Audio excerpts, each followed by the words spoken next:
Hello students, नमस्कार। मैं भरत राजपूत आपके लिए आज लेके आया हूँ फ्रैक्शन का सेकेंड पार्ट, जिसमें बच्चों हम पढ़ेंगे आज इक्विवेलेंस फ्रैक्शंस फाइंड करना, comparisons of different fractions and reduction of fractions. तो तीन टॉपिक आज कवर करूंगा। तो सबसे पहले हमने लास्ट टाइम पर इक्विवेलेंस फ्रैक्शन पढ़ा था। अब एक क्वेश्चन उसका कर लेते हैं। तो so today's first question is find equivalent fraction of 5/7। इसकी बच्चों में इक्विवेलेंस फ्रैक्शन फाइंड आउट करना। तो इसकी अगर इक्विवेलेंस फ्रैक्शन फाइंड करना है तो हमें क्या रूल्स फॉलो किया था कि किसी भी सेम नंबर से न्यूमरेटर डिनोमिनेटर में हम मल्टीप्लाई करते हैं। तो अगर हमें इसके फ्रैक्शंस फाइंड करने हैं तो 5/7 इसके इक्विवेलेंट अगर फाइंड करना है तो 5/7 इंटू 2/2। इसका मल्टीप्लाई हम न्यूमरेटर और डिनोमिनेटर दोनों में कर देंगे तो ये किसके इक्वल हो जाएगा 10/14। एक तो ये हो जाएगी इक्विवेलेंट फ्रैक्शन, और दूसरी अगर फाइंड आउट करना है 5/7 इक्वल टू 5/7 इंटू 3/3। इसका 3 का अगर मैं न्यूमरेटर डिनोमिनेटर में मल्टीप्लाई कर देता हूं तो 5 3 जा 15 अपॉन 7 3 जा 21। So if we want to find next equivalent fraction, so 5/7 is equal to 5/7 into 4/4. So 5 4 जा 20 upon 28. So these are some equivalence fractions. So if we write equivalence fraction, ये 3 हमने लिखी थी, 3 equivalent fractions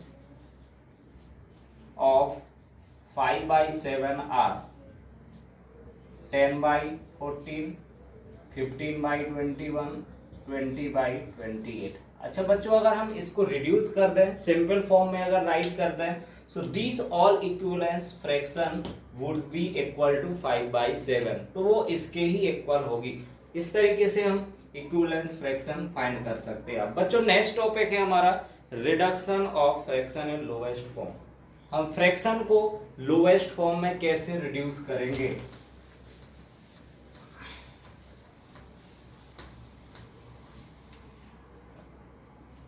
रिडक्शन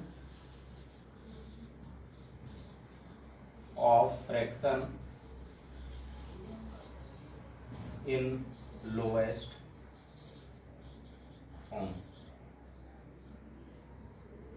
अब कोई बड़ी fraction को अगर हमें लोएस्ट फॉर्म में रिडक्स करना है तो क्या करना पड़ता है हमें। इसमें जो स्टेप होता है, प्रोसेस होती है, तो इन रिडक्शन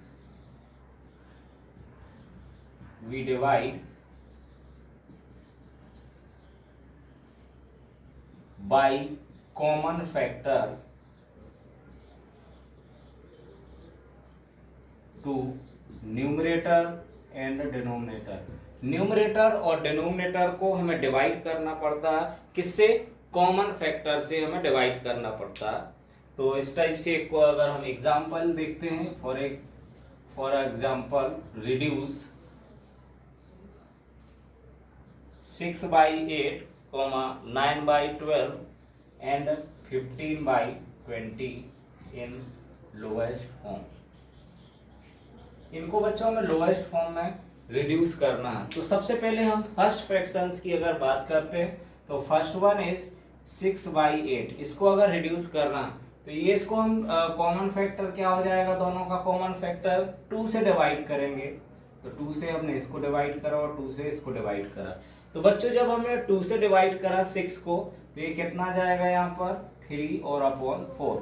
इसका सेकंड तरीका क्या हो सकता है, हम डायरेक्ट भी कैंसिलेशन से भी फाइंड आउट कर सकते हैं। 6/8 अब हम 2 से डायरेक्ट डिवाइड करेंगे, 6 3 जा और 6 4, तो इसका आंसर 3/4।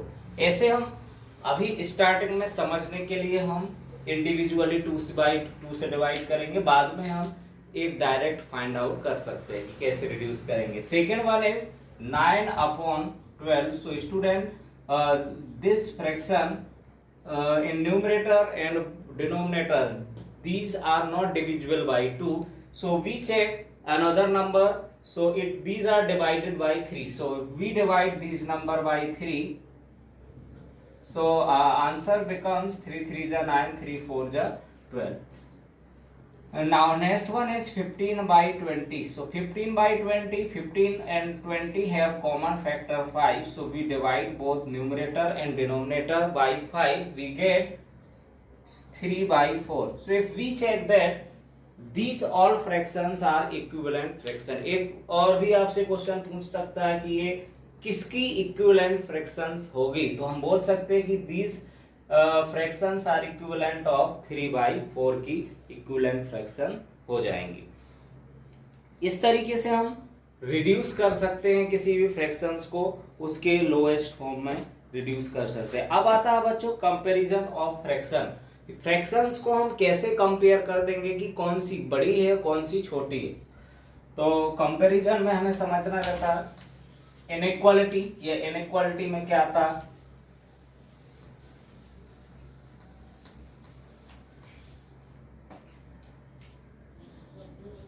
Comparison of fraction. तो सबसे पहले कंपैरिजन करने के लिए पहले हम साइन ऑफ इनइक्वालिटी समझेंगे।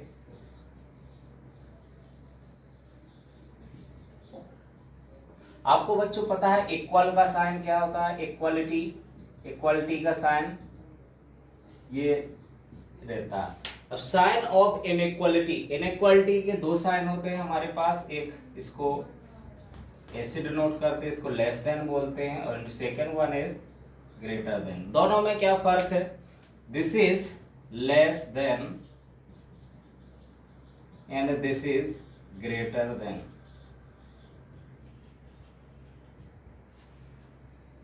आपको सिंपल सा याद रखना बच्चों, यहां पर अगर हम देखें कि ये जो पहले पड़ेगा, यहां से देखा हमने ये पहले पड़ा, तो ये माउथ याद रखना, एक शॉर्ट ट्रिक है अपने मैंने बढ़ाई है।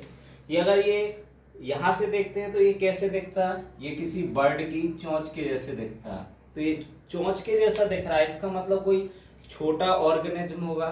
और यहां से देखेंगे तो ये कैसा है, इसका जो माउथ है वाइडली ओपन दिख रहा है, इसका मतलब ये कोई बड़ा पर्सन होगा, और ये कैसी हो जाएगी, कोई छोटी बर्ड्स वगैरह होगी। So it is less than and this is greater than. So you can easily learn that how can we say this is less than और this is greater than. So you know that in case of numbers, numbers के केस में आपको पता है इसका use कैसे होता है, कि जैसे अगर 5 और यहाँ पर 4 है और यहाँ पर एक बॉक्स दे दिया, तो क्या सिंबल फिल करते थे हम, यहाँ पर ग्रेटर देन का सिंबल फिल कर देते थे। अगर ऐसा होता था 7 और इधर 9, तो बच्चों क्या सिंबल आता था इधर, इस टाइप से हम लेस देन का सिंबल पुट कर देते। Same process you have to perform in fractions also. So if we compare the fractions, अब हमें फ्रैक्शंस को कंपेयर करना है, तो सबसे पहले बच्चों हमें लाइक फ्रैक्शंस को कंपेयर करेंगे। तो सबसे पहले फर्स्ट केस है कंपेयर लाइक फ्रैक्शंस। तो बच्चों लाइक फ्रैक्शंस हम पहले डिस्कस कर चुके हैं कि ऐसी फ्रैक्शन जिनके डिनोमिनेटर सेम होते हैं, तो ऐसी फ्रैक्शंस को हम लाइक फ्रैक्शंस कहेंगे। तो बच्चों डिनोमिनेटर को तो हमें यहाँ पर इक्वल बनाना नहीं है, only we can check the numerator. So to compare the like fraction check the numerator only. तो बच्चों जिसका भी न्यूमरेटर बड़ा होगा वो फ्रैक्शन बड़ी हो जाएगी। For example right 8/17, 3/17, 4/17 in ascending order. बच्चों हम यहाँ पर असेंडिंग और डिसेंडिंग ऑर्डर अच्छे से जानते हैं। असेंडिंग ए से स्टार्ट होता है, इसका मतलब छोटे से बड़े ऑर्डर में लिखना, और डिसेंडिंग मींस डी थोड़ा बाद में आता है, इसका मतलब हाई से लो में लिखना। तो असेंडिंग क्या हो जाएगा, यहाँ से स्मॉल टू लार्ज। तो जैसे हम प्रेयर में असेंबली में खड़े होते हैं, that is known as ascending order. So इसको असेंडिंग ऑर्डर में देखेंगे तो सबसे बड़ा कौन सा नंबर है, सॉरी सबसे छोटा क्या है यहाँ पर 3/17, फिर उससे बड़ा कौन सा 4/17, फिर उससे बड़ा 8/17। So therefore ascending order is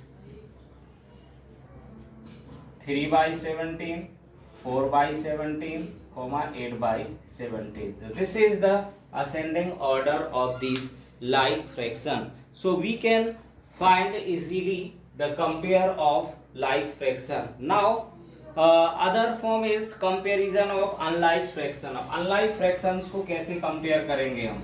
Comparison of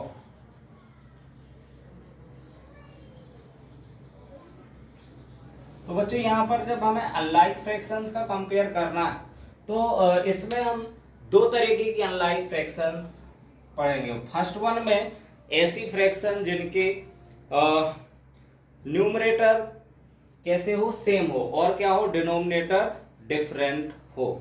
so first one is having fractions having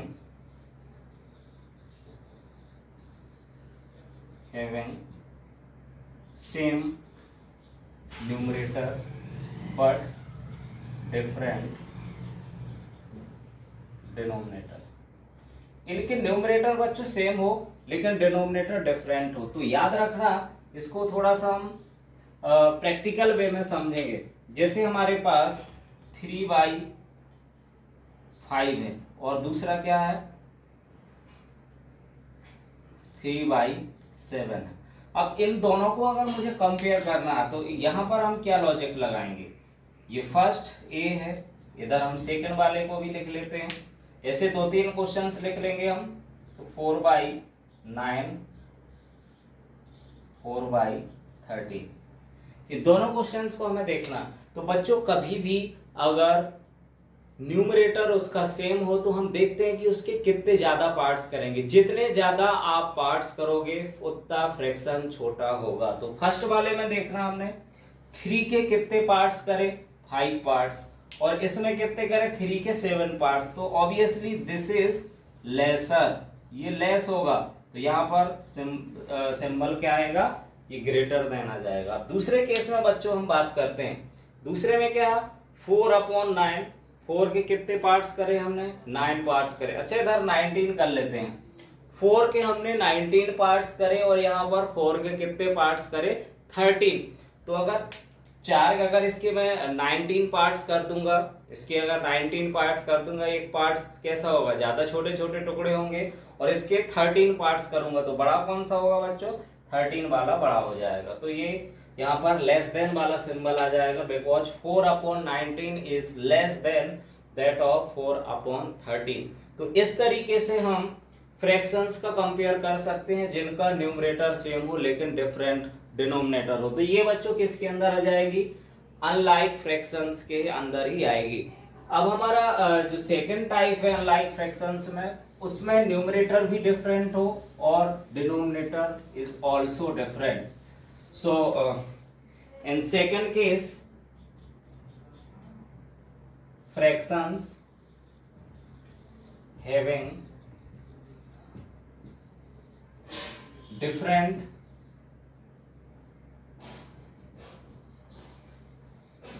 numerator and different denominator, दोनों अगर हमारे पास डिफरेंट हो तो इसके लिए हमें क्या करना है, एलसीएम प्रोसेस से पहले तो डिफरेंट डिनोमिनेटर को सेम करेंगे। तो फर्स्ट स्टेप है make same denominator by LCM of denominator. जितने भी डिनोमिनेटर्स है उनको हम सेम करेंगे बाय टेकिंग एलसीएम। दूसरा स्टेप क्या हो जाएगा, compare the numerator after making same denominator को सेम बनाने के बाद हमें न्यूमरेटर्स को कंपेयर कर लेना। तो इस तरीके से हम फ्रैक्शंस को कंपेयर कर सकते हैं। तो बच्चों हमारा जो क्वेश्चन है जिसमें हमें कंपेयर करना है, ये 3 फ्रैक्शंस है, इसको हम पहले तो देखेंगे। Compare 3/8 and 4/5।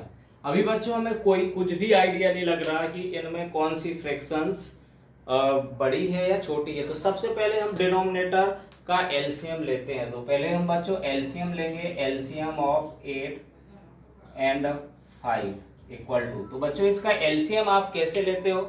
इसका एलसीएम हम 8 और 5 का आपको एलसीएम लेना आता है। 2 से डिवाइड करेंगे, पहले प्राइम नंबर से डिवाइड करते हैं। सो 2 से डिवाइड करेंगे 4, इधर 5 एक भी बार डिवाइड नहीं होता, 2 5 2 1 5, 5 से डिवाइड करा 1 1। LCM is 2 into 2 into 2 into 5। तो 5 2 या 10, 2 या 20, 2 या 40। सो एलसीएम वुड बी 40। अब हमें दोनों का डिनोमिनेटर 40 करना। तो बच्चों ये 3/8 के को हम क्या लिख सकते हैं? 3/8 में किससे मल्टीप्लाई करोगे आप 40 बनाने के लिए? इसमें 5 से इधर और 5 से इधर मल्टीप्लाई करना, ये आपको समझना है। हमें डिनोमिनेटर क्या करना है, जितना भी एलसीएम आता। तो कैसे पता चलेगा? हम इसके डिनोमिनेटर से डिवाइड करेंगे। तो 8 से अगर मैं 40 को डिवाइड करूंगा कितने बार? 5 टाइम्स। तो हम 5 को ऊपर नीचे मल्टीप्लाई कर देंगे। तो बच्चों कितना जाएगा ये? 15/40। Next fraction is 4/5। तो 4/5 को बच्चों हम क्या लिख सकते हैं? 4/5। इसमें देखो 5 से अगर मैं 40 को डिवाइड करता हूं, so it will divide 8 times. तो 5 8 जा 40। तो यहां से ये 8 टाइम्स डिवाइड होगा। तो 5 4 जा 20, सॉरी 32 एंड 40। तो अब हम यहाँ पर देख सकते हैं कि कौन सी फ्रैक्शन बड़ी है। तो हमने ऑब्वियसली देखा कि second fraction is greater then. तो from here 32/40 is greater than 15/40। Therefore अब ये 32/40 ये किसका इक्विवेलेंट फ्रैक्शन था? 4/5 का। सो therefore 4/5 is greater than 3/8। इस तरीके से हम आंसर फाइंड आउट कर सकते हैं। बच्चों इसका मैं लास्ट क्वेश्चन करा देता हूं, जिसमें हमें डिसेंडिंग ऑर्डर में अरेंज करना। 3 फ्रैक्शंस है हमारे पास, उनको हमें डिसेंडिंग ऑर्डर में अरेंज करना। So I hope that you will be clear about the comparison of the fractions. So last question is arrange 5/6, 7/9, 11/12 in descending order.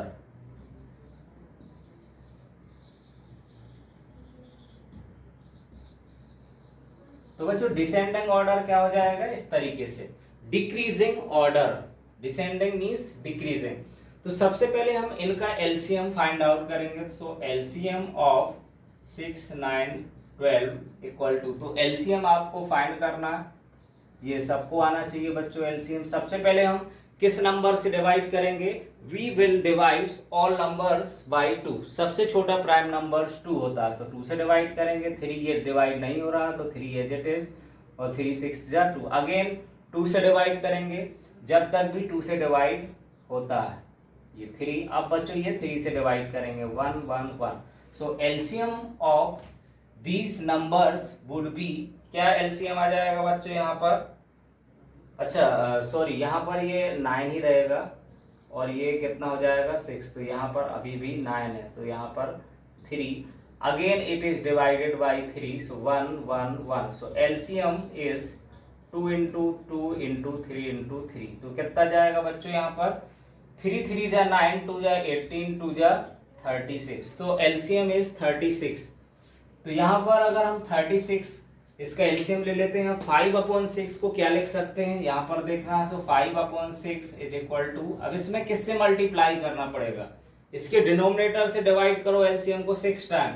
So it is multiplied by 6, तो 6 5 जा 30 upon 36। Second fraction can be written as, अब हम 7/9 को क्या लिख सकते हैं, 11/12 को क्या लिख सकते हैं।